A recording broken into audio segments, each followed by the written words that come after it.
start it over.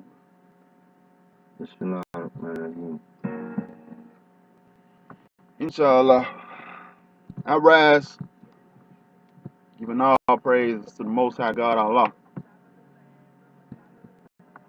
I extend those honors to all true prophets and messengers. I also extend honors to our forerunner, Marcus Messiah Garvey, who woke up our people and proclaimed that we must do for ourselves and control our own destiny. I also pay honor and respect to all mankind and all creation, because when man honors man, he honors his father God Allah. I'm just doing this video because I had a measure, a portion on basically, there's a video on Sa Neter TV on YouTube where you got Hebrew brothers and brothers who want to call themselves black and things of that nature. They all sitting down having a bill together about the 12 tribes of Israel being the people in the American continents, North, South, and Central America. So they was talking about the 12 charts, like how some people are the tribe of Reuben, some the tribe of Dan, some the tribe of Benjamin, some the tribe of Judah. And then one of the brothers made the point, well, when the Hebrew Israelites were pushed out of their homeland or their promised land per se, a lot of them migrated down into India, some migrated down to Ethiopia and South Africa, and a lot went west. I mean, that's true. I don't even know why some Hebrew Israelites say that African people are not a part of our people, when you have examples like His Imperial Majesty Haile Selassie. Like, he tied his family lineage all the way back to the Kingdom of David. So, if he's not a Hebrew, and he's not an African, because he's a little lighter complected, but his family all dark. But you gotta understand, like, I mean, we think this world big, but it's a small world after all. They even touched on the book of Ezra in the Apocrypha that was taken out of our 1611 King James Version Bible. How it explains how some of the Israelites came here at an earlier time. And it just made me think, as reminiscing and just keeping in mind the teachings and the keys that the prophet of our people, Noble Drew Ali, left behind. I mean, I don't see the difference between a Hebrew and a Muslim, besides what they call God. One may say Yah, one may say Yahweh, one may say Jehovah, one may even say Jah.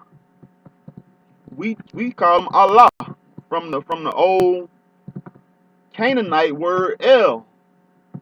Allah, Allah, why have they forsaken me? Spoken by Jesus, well, reportedly spoken by Jesus. Allah, Allah. That's just a translation of the word Allah, Allah. So it's hard for me to decipher the difference in the historical aspect between Muslims and Hebrews. To me, it seems like the Muslims were of the Hebrew culture to an extent, yet they spread the message of Islamism that was practiced by Hebrew Israelites of the one Most High God, and combined the so-called African people, or the Moorish people in the African continent, with the teaching of Islamism. And that made up, people who still had paganistic beliefs, as they call it, or what they just call it, indigenous beliefs to their land, and the Hebrews, and some of the Gnostic Christians who weren't satisfied with the way the Holy Roman Empire was going and the Byzantine Empire was going at the time. So all these people made up what we call the Moors in Spain, or the Muslims at that time. That title is more of a cultural title than what religion you practice. I can be a Gnostic Christian but still be considered a Muslim by the way I live my life. We see the evidence of this when the Spanish Inquisition came in and was stripping us from our cultural ways.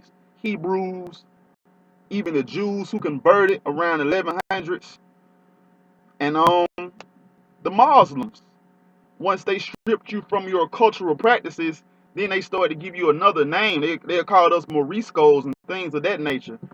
And but to sum it up and make my point clear, I don't see why why my Hebrew brothers, excuse my terminology, why my Hebrew brothers don't see themselves as Muslims.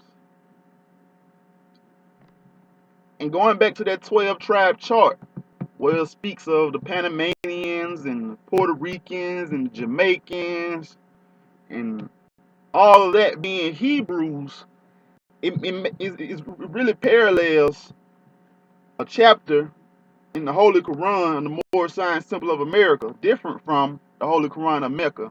This is a copy of the Holy Quran of the Moorish Science Temple of America, divinely prepared by the noble prophet Drew Ali, by the guidance of his father God Allah, the great God of the universe, to redeem man from his sinful and fallen stage of humanity back to the highest plane of life with his father God Allah. This book is for anybody who loves Jesus and follows the teachings of Jesus Christ. This is what this book is for. Islam. Now let me go to this chapter and sum it up for y'all, because I know our patience nowadays is running short due to commercials and television and things of that nature. But I was just thinking about it, and it's chapter, what is it, 30?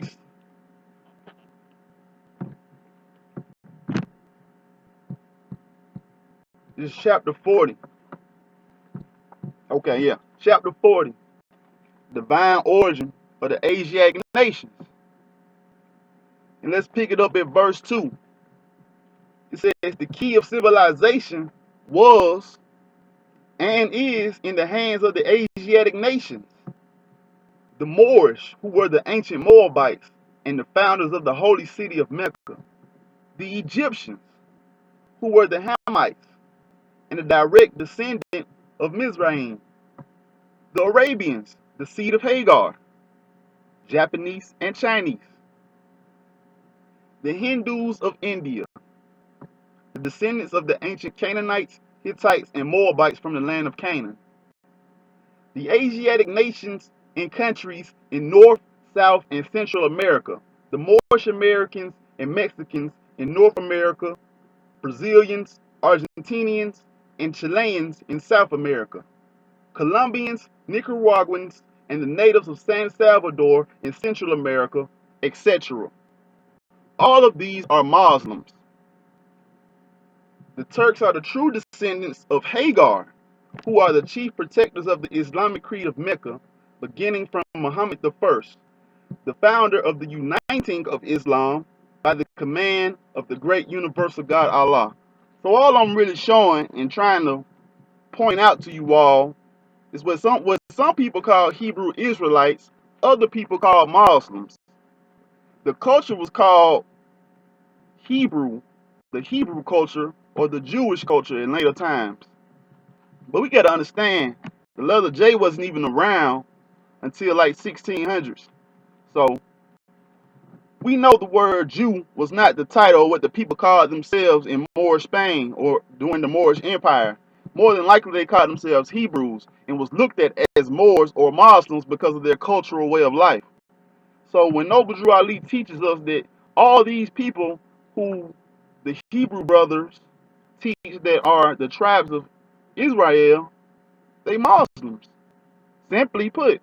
I mean, it's not saying, no, they're not Hebrews, they're Muslims. No, it's like saying the sky is blue. Yeah, it look blue, but it's clear as well. Like, I mean, there's more than one truth sometimes. You know what I mean?